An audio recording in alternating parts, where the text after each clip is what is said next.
할렐루야. 아멘. 형제가 연합하여 동거함이 어찌 그리 선하고 아름다운 거라는 말씀과 같이 하나님 앞에 목장 연합 예배로 아름답게 예배드리는 모든 지체들을 축복하고 환영합니다. 더불어 하나님께서 이 시간에도 변함없는 은혜와 사랑으로 우리 가운데 함께하여 주실 줄 믿습니다.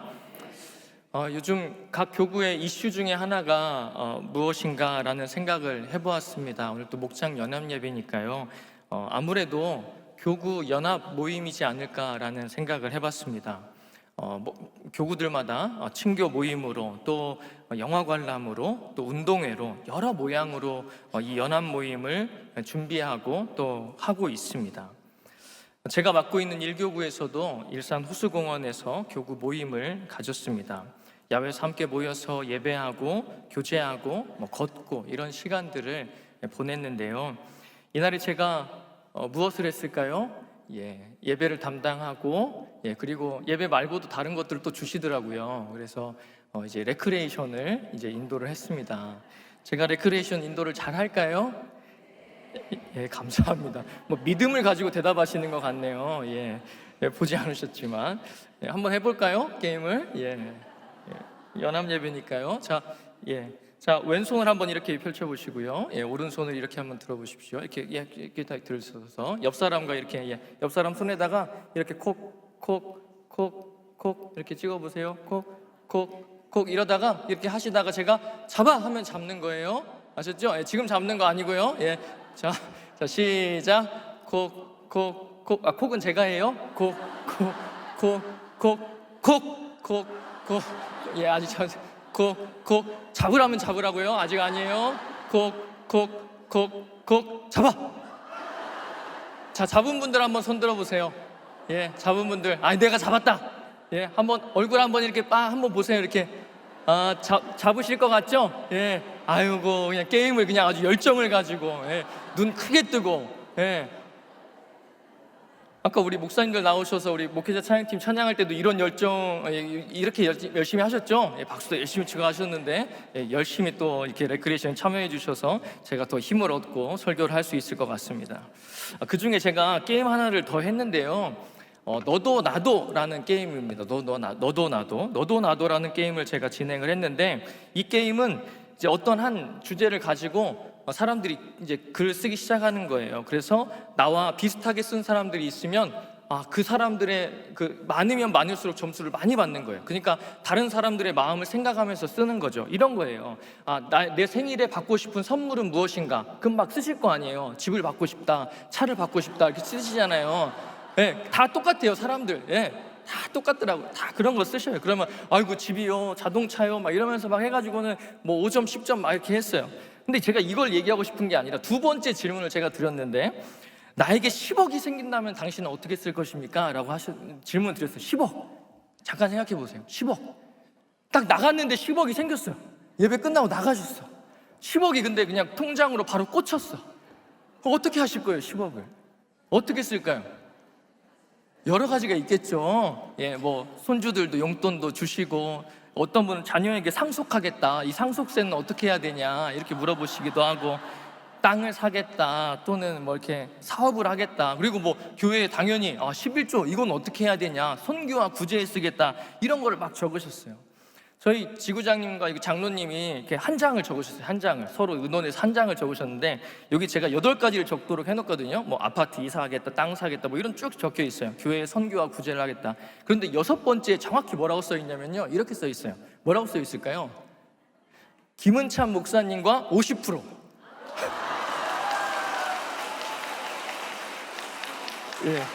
제가 아직 서명을 못 받아가지고 여기 와서라도 읽어야 되지 않을까 싶어가지고 김은찬 목사님과 50%. 가장 큰 제 교구 활동의 가장 큰 이제 그거지 않을까라는 생각을 해봤습니다. 우리가 이렇게 살아가면서 이제 공동체가 주는 우리 그룹이 주는 그런 기쁨과 은혜가 있는 것 같습니다. 홀로 지내는 것도 좋지만 우리가 함께 지내면서 부대끼면서 갖게 되는 이런 기쁨이 있잖아요. 혼자 이렇게 콕 이렇게 할 수 없잖아요. 혼자 너도 나도 게임 내 마음과 막 얘기하면서 이렇게 하실 수 없잖아요. 누군가와 함께 이렇게 교제하고 소통하고 나누면서 주시는 그런 소그룹의 기쁨, 공동체의 기쁨과 은혜가 있습니다. 반면에 그로 인하여서 겪게 되는 슬픔과 어려움들도 있지만 우리가 이러한 공동체의 기쁨으로 오늘도 하나님 앞에 모여서 소그룹으로 모이고 목장으로 모이고 하나님께 영광 올려드리는 줄 압니다. 그렇기에 이러한 공동체의 모임이 우리의 삶 가운데 뗄래야 뗄 수 없는 것이죠. 그래서 인간은 사회적 동물이다라고 이야기하고 우리가 우리를 자신을 부를 때 우리는 무엇이라 부릅니까? 하나님께 성도라고 부르잖아요. 성도라고 부를 때도 성은 무슨 성자일까요? 거룩할 성자. 도는요? 무리도. 무리도. 거룩한 무리. 우리는 우리 스스로를 부를 때 그런 무리들로 하나님 앞에 불려지기를 원하고 서로가 서로를 그렇게 부르고 있습니다. 우리 가운데 공동체는 뗄래야 뗄 수 없는 아주 밀접하게 다가와 있는 그런 모임이라 할 수 있습니다. 우리는 부름받고 불려지는 가운데도 공동체적으로 불려집니다. 그래서 혼자 신앙생활, 믿음 생활하지 않고 적으나 많으나 함께 모여서 믿음을 나누고 하나님 앞에 바로 세워져 나아가고 있습니다. 예수님께서도 이 땅에서의 그런 삶을 살아가셨죠. 성육신 하시고 그냥 혼자 열심히 하시면 될 텐데 그리하지 아니하시고 12명의 제자를 세우시고 공동체를 이끌어 가시는 모습들을 보여주십니다. 제자들과 함께 동고동락하며 지내셨고요. 그 제자들을 통하여서 온 세계와 열방 가운데 주님이 전해지고 복음이 전해지는 놀라운 역사가 일어나게 됩니다. 결과적으로 예수님의 제자 훈련과 제자 공동체는 대단하다고 할 수가 있습니다. 그러나 그렇게 되기까지의 걸음은 우여곡절이 많았다는 것, 그것을 우리가 부인할 수 없습니다. 오늘 우리가 읽은 말씀의 시점에서는 더욱 그래야 합니다. 제자들은 예수님이 고난받으실 때 예수님을 버리고 도망합니다. 예수님의 십자가와 부활 사이, 그 사이에 제자들의 움직임을 찾아보기는 쉽지 않습니다. 두려움과 낙심, 포기와 절망으로 예수님의 주변에서 제자들을 찾아보기 어렵습니다. 또한 예수님의 수제자라고 하였던 베드로도 예수님을 몇 번 모른다고 부인하죠. 3번이나 철저하게 예수님을 부인하게 됩니다. 어찌 보면 제대로 된 제자, 그런 공동체를 찾아보기가 너무 어렵습니다. 사탄의 이런 일격의 흔적조차 찾아볼 수 없을 정도로 모두가 사라져버립니다. 아마 이 본문에서 공동체의 회복과 희생을 여러 가지 것들로 기대하기는 사실 쉽지는 않았던 배경을 지니고 있습니다. 앞에 있는 말씀들을 기억해 보셔도 그렇습니다. 요한복음 19장에서 예수님은 십자가에서 죽으시고 요한복음 20장에서 부활하십니다. 그래서 20장은 확연히 분위기가 다릅니다. 예수님께서 많은 제자들에게 보이기 시작하십니다. 그리고 그뿐만 아니라 제자들을 만나서 그들에게 성령을 주시고 그들이 어떻게 살아가야 되는지 그들의 사명을 다시금 확인하게 하십니다. 도마는 어찌하죠? 예수님의 창자국까지 만지게 됩니다. 근데 이러한 제자들, 예수님의 부활과 능력을 경험한 제자들, 이 제자들이 지금 어디에 있습니까? 디베랴 갈릴리 호수 가운데 있습니다. 이제 가룟 유다가 없으니 11명의 제자잖아요. 11명의 제자 중에 7명의 제자가 갈릴리 호수로 떠나게 됩니다. 그리고 그곳에서 예수님을 만나기 전에 고기 낚았던 일을 다시 시작하게 됩니다.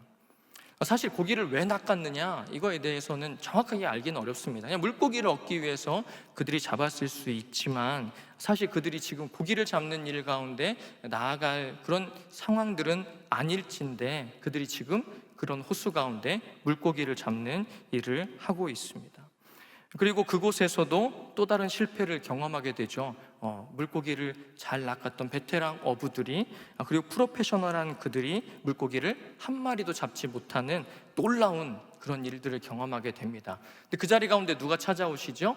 예수님께서 찾아오셔서 그들에게 만선의 기쁨을 안겨주시고 그들을 위해서 조반을 차려주시고 자 우리 아침 먹자라고 이야기하십니다. 그리고 지금 우리가 읽었던 본문의 말씀은 아침 먹은 이후부터의 말씀이 되겠습니다. 여러분의 표정을 보니까 바로 딱 그런 표정이 바로 제자들의 표정이지 않았을까라는 생각을 해봅니다. 아침 먹을 때까지는 좋았는데 이제 말씀들을 생각하며 진지한 이야기들을 할 때 이제 무슨 말씀을 하실까라는 그 제자들의 그러한 마음들, 그 두근거림 그런 것들이 있지 않았을까라는 생각을 해보는데요. 함께 따라하도록 하겠습니다. 요한의 아들 시몬. 본문 15절의 말씀을 같이 한번 읽어보겠습니다. 시작. 그들이 조반 먹은 후에 예수께서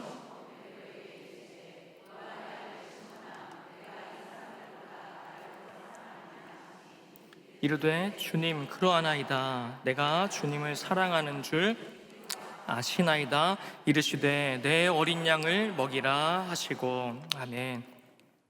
15절부터 17절까지는 똑같은 그런 패턴으로 나오고 있습니다. 예수님과 베드로의 대화가 이어지고 있습니다. 예수님의 부름이 있고요, 그리고 질문이 나옵니다. 베드로가 대답하고 예수님은 또 다른 요청을 하고 계십니다. 그런데 이 말씀이 어떻게 시작합니까? 요한의 아들 시몬이라고 부르시는 것으로 시작하고 있습니다. 요한의 아들 시몬. 요한의 아들 시몬은 요한복음 1장에 똑같이 등장합니다. 예수님께서 처음으로 베드로를 만나셨을 때 그의 이름을 부르시는 부분에서 그렇게 부르십니다. 요한복음 1장 42절의 말씀 같이 읽습니다. 시작. 예수께서 보시고 이르시되 내가 요한의 아들 시몬이니 장차 게바라 하리라 하시니라. 게바는 번역하면 베드로라.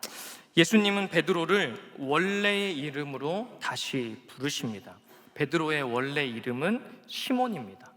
시몬이라는 이름의 뜻은 의미 가운데 듣는다라는 의미를 지니고 있다고 합니다. 그래서 많은 연구자들이 베드로가 시몬이 이 사람 말도 듣고 저 사람 말도 듣는 아주 갈대와 같은 삶을 살았기에 이러한 이름을 가지고 있다라는 그런 예상을 합니다. 듣기는 듣는데 이 사람 말도 듣고 저 사람 말도 들으며 살아가는, 자신의 생각과 주관이 없이 그렇게 끌려다니며 살아가는 인생이 베드로였다라는 것입니다. 그런데 예수님은 그를 제자로 부르시며 먼저 이름을 바꿔주시지요. 시몬에서 베드로라 부르십니다. 베드로는 바위, 반석이라는 의미를 지니고 있습니다. 갈대와 같이 살았던 인생에게 예수님은 그를 부르시면서 반석, 바위와 같은 우직한 믿음의 사람을 계획하셨던 것 같습니다. 그런 베드로입니다. 반석 같은, 바위 같은 믿음의 베드로. 그를 예수님께서 처음처럼 시몬아라고 부르십니다.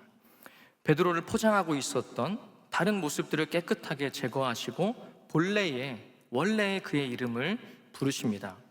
믿음 좋고 듬직하고 예수님의 수제자이고 이런 모두 내려놓고 처음으로 돌아가게 하십니다.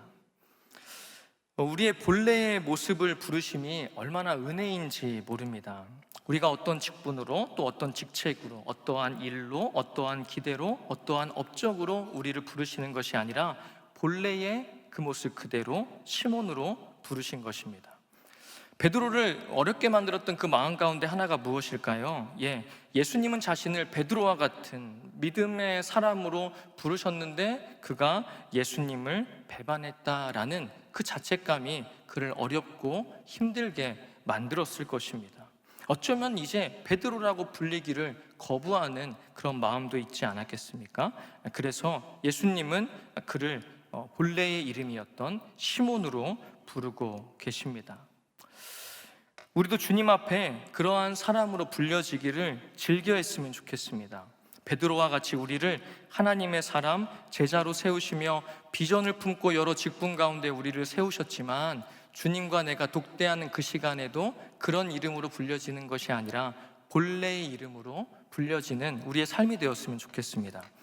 아무것도 아닌 나, 한없이 하나님의 은혜만을 간구할 수밖에 없는 나, 주님 앞에 납작 엎드릴 수밖에 없는 나로 계속해서 불려지는 삶이 되었으면 좋겠습니다. 그래야 우리가 어떠한 존재인지 깨닫고 우리 가운데 실망하지 않을 수 있습니다. 베드로로 부름받았지만 어쩔 수 없이 내 인생에 시몬 같은 모습이 있구나라고 그것을 이해하며 다시금 하나님 앞에 나아갈 수 있는 여지가 생기기 때문입니다. 주님께서 나로 부르시며 그 진솔한 대화로 나를 초청하시는 주님의 음성을 듣는 우리 모두가 될 수 있기를 간절히 소망합니다. 성도님들은 어떠한 이름으로, 어떠한 모습으로 불려지기 원하십니까? 어느 날 병원에 갔는데요, 간호사 선생님이 제 이름을 부를 때 이렇게 부르시더라고요. 은찬이 이렇게 부르시더라고요. 사실 제 이름이 사실 흔한 이름은 아니었는데 요즘 아이들이 많이 가지고 있는 이름입니다. 예전에는 그렇게 많지는 않았는데 어떤 드라마의 영향인지 모르겠지만 은찬이라는 이름을 가진 아이들이 꽤 있으실 겁니다. 주변에 어린 아이들 중에 선생님이 그냥 이것저것 안 보시고 김은찬 써 있으니까 은찬이 이렇게 부르신 겁니다. 그래서 어떻게 뭐라고 할 수도 없고, 제가 20대 초반부터 교회에서 교육전도사로 불렸습니다. 전도사님이라고 그렇게 불린 것이죠. 학생이라고 끝나는 그 시점부터 누군가로부터 이렇게 존대를 받으며 살아왔습니다. 군대 가서도 이렇게 소대장으로 불려지면서 살았습니다. 그리고 어느덧 목사가 되니까요, 이제 목사님이라고 이렇게 불려지고 있습니다. 누구도 제 이름을 불러주지 않고 불려지는 것조차 저도 제 이름을 부르는 게 어색합니다. 근데 예배 끝나고 나가셔서 저 이름 부르시면 안 됩니다. 부르지 마세요. 또 그렇게 부르시지 마시고. 인생의 절반 이상을 다른 직함으로 제가 하는 일로 불려지는 그러한 삶을 살아가고 있습니다. 너무 감사한 일이죠. 근데 감사한 일임에도 불구하고 그 가운데, 그 너머에는 다른 부담과 책임들도 담겨져 있다라는 것입니다. 그렇기에 그 이름으로 불려짐과 함께 우리는 본래의 이름으로 하나님 앞에 불려져야 한다라는 것입니다. 예수님께서 실패한 베드로에게 찾아오셔서 시몬아라고 부르시는 것처럼 우리 모두가 주님 앞에 있을 때에 김 목사야 이렇게 부르시는 것이 아니라 은찬아라고 부르시는 그 하나님의 음성을 들으며 살아가야 한다라는 것입니다. 나를 나로 부르시는 그 하나님, 어떤 기대와 일로 부르심이 아닌 시몬아, 은찬아, 아들아, 딸아 라고 부르시는 이 말씀의 회복이 바로 은혜의 회복의 시작이라 할 수 있습니다. 이 음성을 듣고 계십니까? 아니면 저와 같이 나의 직분으로 또 내가 할 일들로 불려지는 삶을 살아가고 계십니까? 주님 앞에서 나를 나로 부르시는 그 음성 듣게 되기를 간절히 바랍니다. 그리고 우리 목장 가운데서도 그러한 일들이 있었으면 좋겠습니다. 근데 이걸 잘못 적용하시면 안 됩니다. 자, 오늘부터는 직분 이런 거 없어. 그냥 이름 불러. 목사님이 이름 부르래. 그러시면 안 되고요. 의미를 발견하셨으면 좋겠습니다. 목장 모임할 때에도 내가 목자지, 그리고 내가 우리 목장에서 그래도 신앙생활을 오래 했고 그런데 라는 마음이 있을 때에 우리가 서로 나누고 이야기를 나눌 때 우리는 그런 사람의 수준으로 대답을 할 수밖에 없는 그런 상황 가운데 있게 됩니다. 그러면 서로 가운데 마음이 통하지 않고 얘기를 하고 싶은 것도 못하게 되는 그런 일들이 벌어지게 되는 것 같습니다. 그렇기에 나눔과 또한 기도와 또 함께 진실한 그런 모임, 바로 우리 목장 모임 가운데는 우리의 마음을, 우리의 직분과 여러 가지 것들을 내려놓고 하나님과 1대1로 있는 것처럼 우리 목원들과 함께 교제하고 나누는 그런 놀라운 일들이 일어나기를 간절히 소망합니다. 요한의 아들 시몬이라고 베드로를 부르심과 같이 주님의 부르심을 듣는 우리로 세워져 나가기를 원합니다. 이렇게 모든 장식을 떼어내고 나서 예수님께서 하시는 본질적인 질문이 있습니다. 한번 따라하도록 하겠습니다. 나를 사랑하느냐? 16절 말씀 읽겠습니다. 시작. 또 두 번째 이르시되 요한의 아들 시몬아,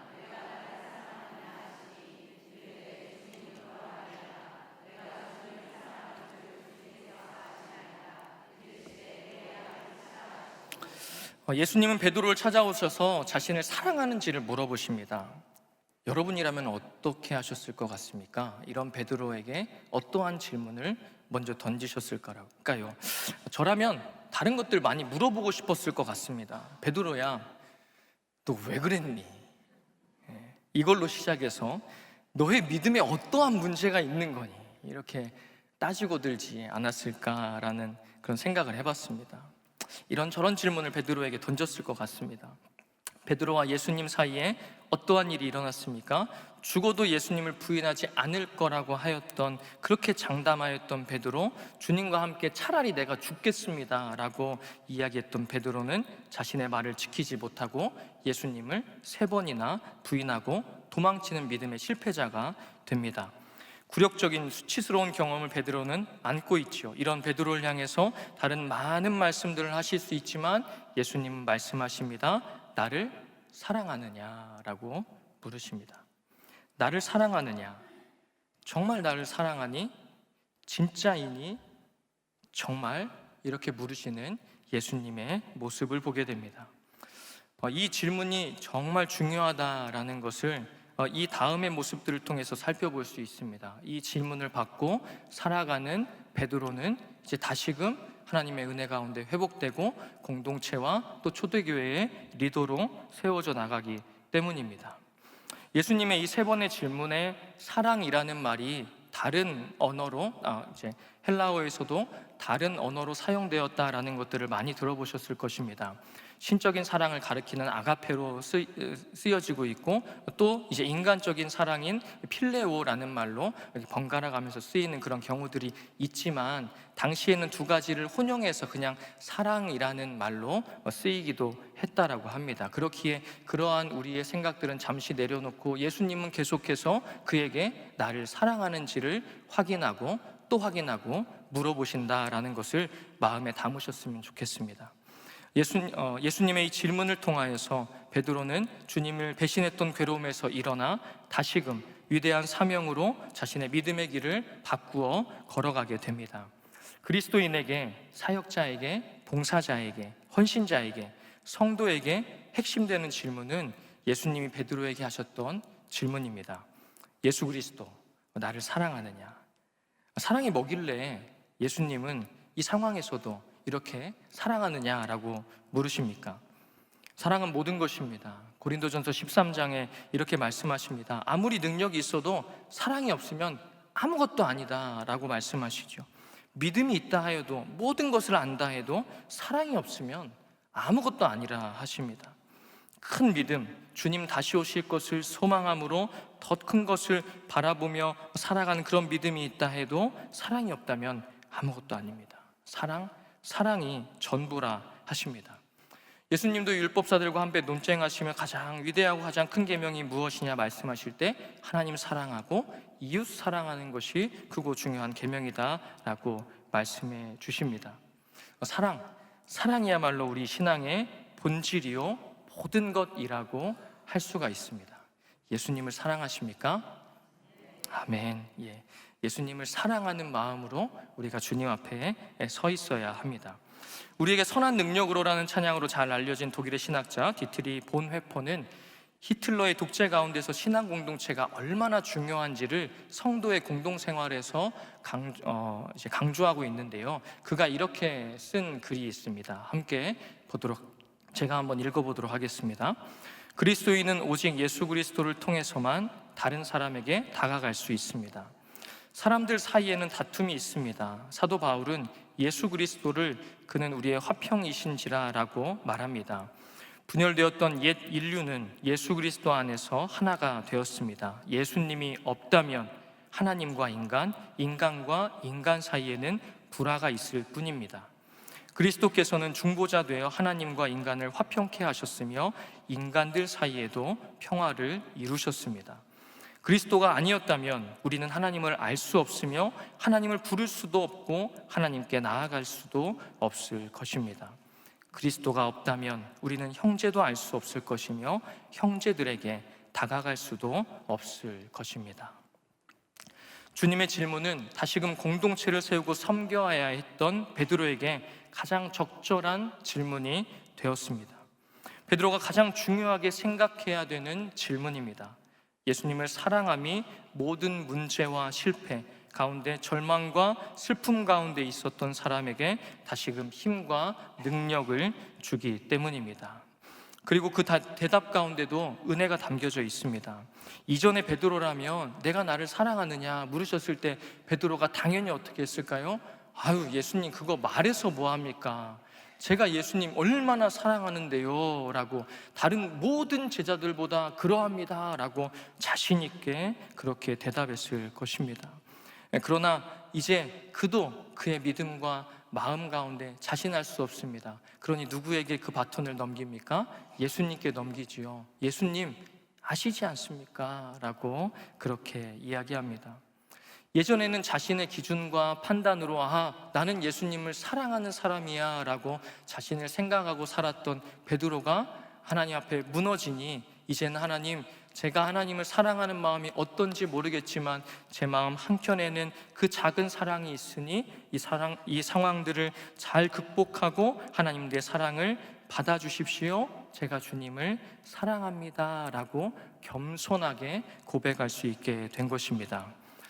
우리의 사랑 고백은 달리 상황 따라 변할 수 있습니다. 그러나 예수님께서 근거가 되시고 예수님께서 이유가 되어주시는 그 사랑은 변하지 않습니다.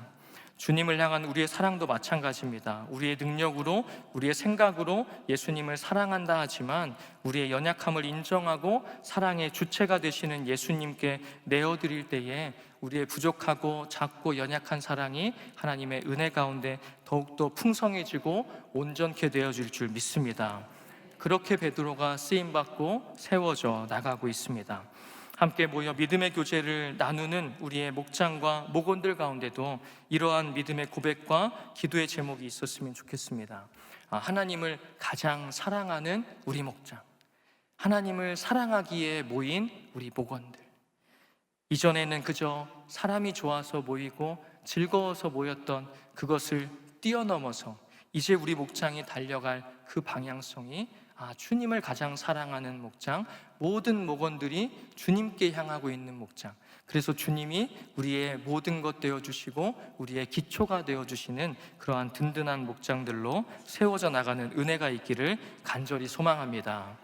그래서 내가 나를 사랑하느냐 물어보시는 그 주님의 음성 가운데 기꺼이 우리 마음을 들여 하나님께 응답할 수 있는 귀한 목장들 되기를 간절히 바랍니다. 이 찬양 기억하실까요?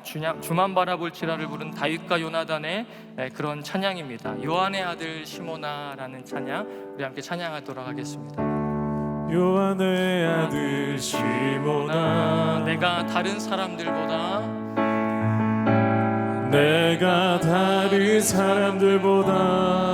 나를 더 사랑하느냐, 나를 더 사랑하느냐 하고 주님이 물으셨네. 한 번 더 고백해 봅니다. 요한의 아들 시모나, 요한의 아들 시모나, 내가 다른 사람들보다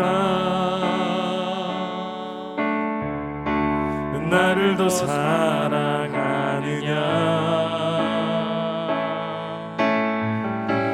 하고 주님은 물으셨네. 그때 나는 주께 대답했네. 내가 주를 사랑하는지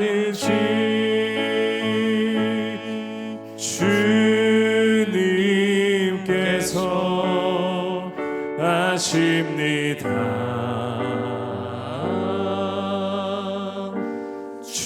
주님께서 내 마음 아시리.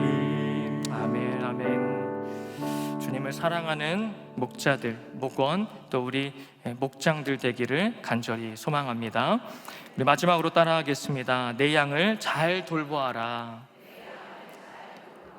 17절 말씀이 있겠습니다. 시작. 세 번째 이르시되 요한의 아들 시모나,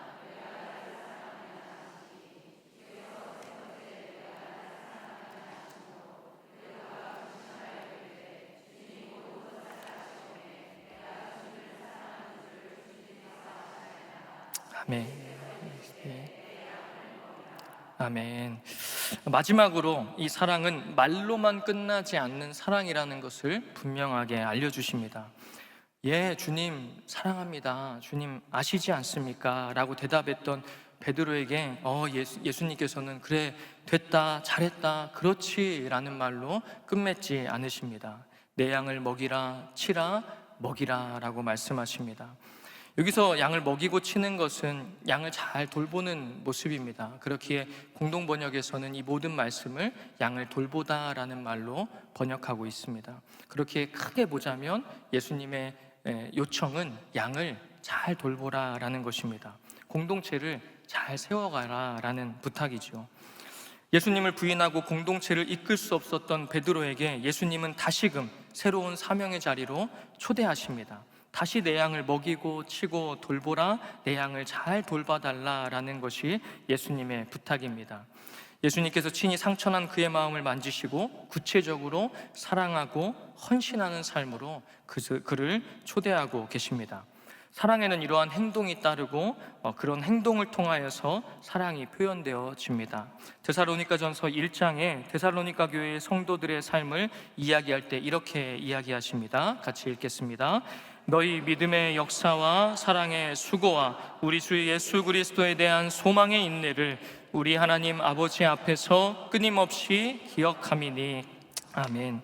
사랑의 수고가 있다라는 것입니다. 사랑에는 수고가 따릅니다. 다른 말로 사랑에는 이러한 표현, 이러한 수고를 통한 표현이 있어야 한다라는 것이죠.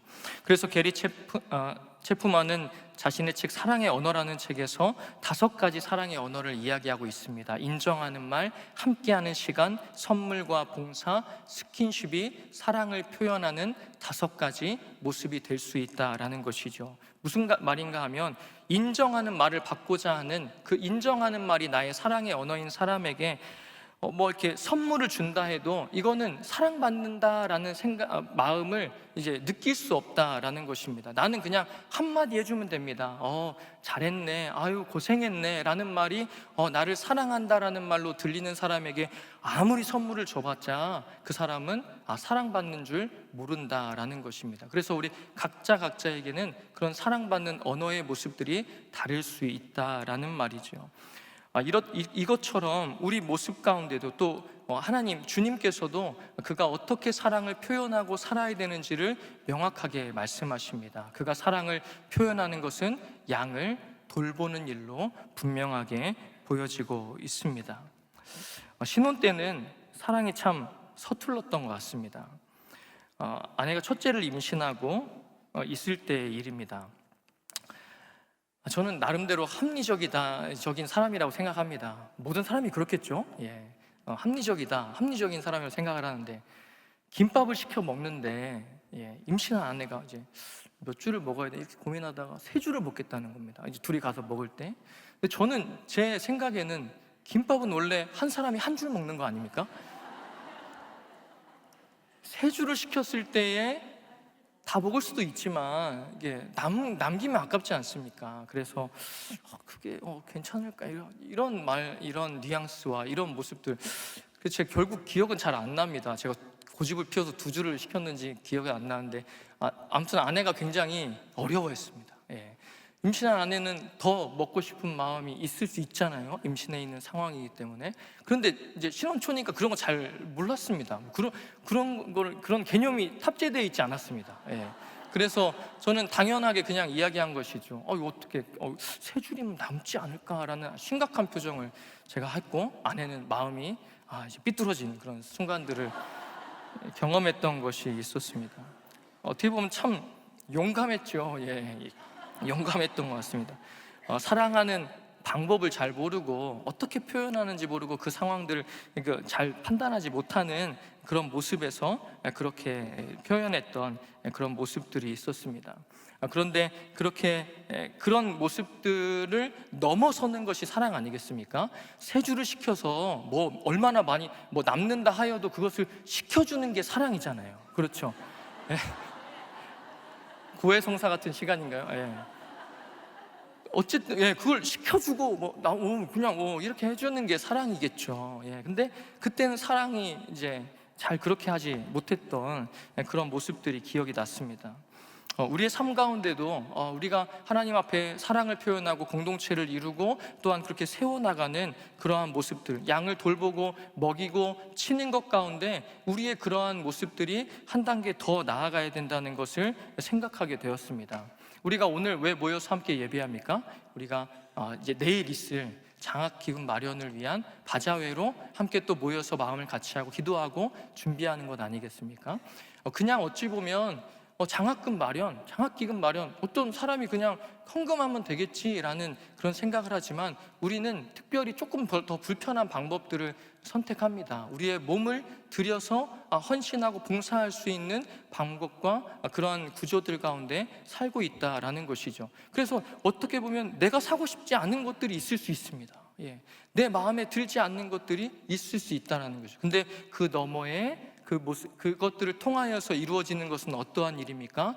장학기금이 마련되고 그것을 통해 공동체에 많은 우리 다음 세대들이 또 많은 심령들이 세워지고 성장할 수 있는 그런 계기가 될 수 있다라는 것입니다. 그래서 우리의 마음에 합당하지 않고 부족할 수 있는 그런 상황들이 열릴지라도 하나님께서 더 원대하게 꿈꾸시는 그 의미를 발견하며 이 일 가운데 헌신할 수 있다라는 것을 기억하셨으면 좋겠습니다. 그래서 하나님께서는 이미 우리 가운데 함께하여 주셔서 이런 헌신과 수고를 통해 하나님의 나라를 오늘까지도 세워나가게 하셨고 올해에도 그러한 일들을 감당하게 하셨습니다. 그렇게 하나님 나라를 세워가는 우리가 다시금 주님의 말씀을 듣기를 원합니다. 주님, 내가 주님의 양을 치겠습니다. 주님의 양들을 돌보겠습니다. 우리의 헌신과 우리의 섬김을 통하여서 그러한 일들이 일어나는 놀라운 역사와 은혜가 있기를 간절히 바랍니다. 우리도 베드로와 같이 사랑의 수고, 이 공동체를 세우는데 이렇게 부름받고 또 영광스럽게 쓰임받으며 하나님 앞에 예배하고 있는 줄 압니다. 우리가 우리 옆에 있는 목자들이 그렇게 부름받아 쓰임받고 있지요. 그렇습니까? 우리 목자들에게 한번 격려의 박수 한번 해주시겠습니까?